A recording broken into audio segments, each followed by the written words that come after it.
Hi, I'm Mike, and welcome to Dementia Diaries, Episode 2. Someone in the comments section asked me, Mike, do you have an actual diagnosis of dementia? Yes, I do, and I'd like to take you through the origin story. To give you some background, I'm retired from the automotive sector. I've had careers in audiovisual technology and audio recording engineering. I'm happily married and I have 2 sons and 3 beautiful grandchildren. I'm 74 years of age.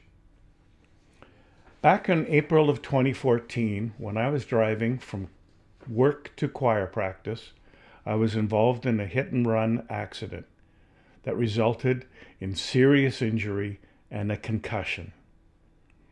This happened a week before my 64th birthday.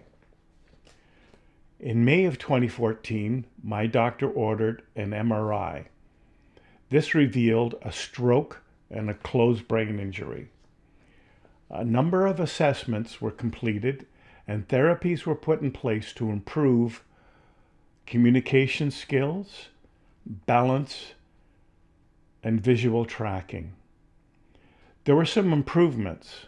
However, a neuropsychological assessment revealed a mild cognitive impairment. Work was no longer an option.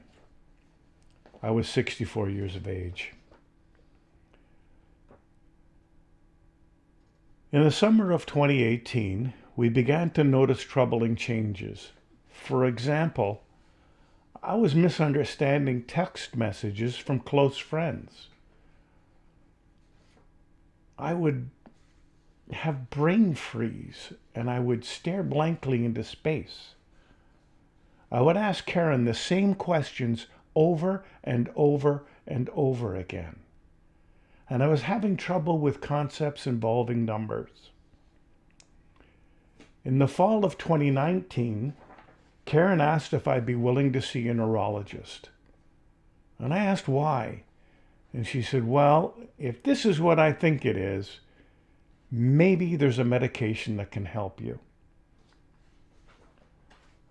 We went to the family doctor and told him our concerns, but he said, Mike, I don't see it.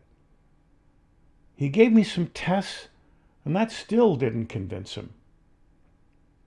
Eventually, Karen said to him, but doctor, you don't live in our home.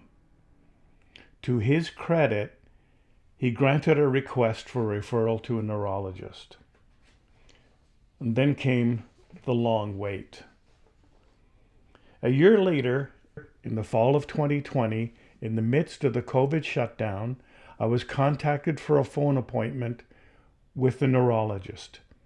In that phone call, he interviewed me and spent most of his time talking to Karen. Tests were ordered to rule out sleep apnea and seizure activity.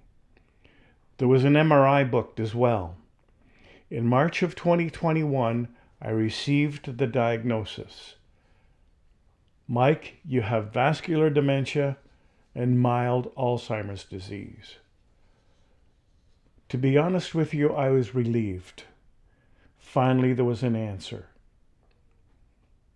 For me, to name the dragon goes a long way to having power over it.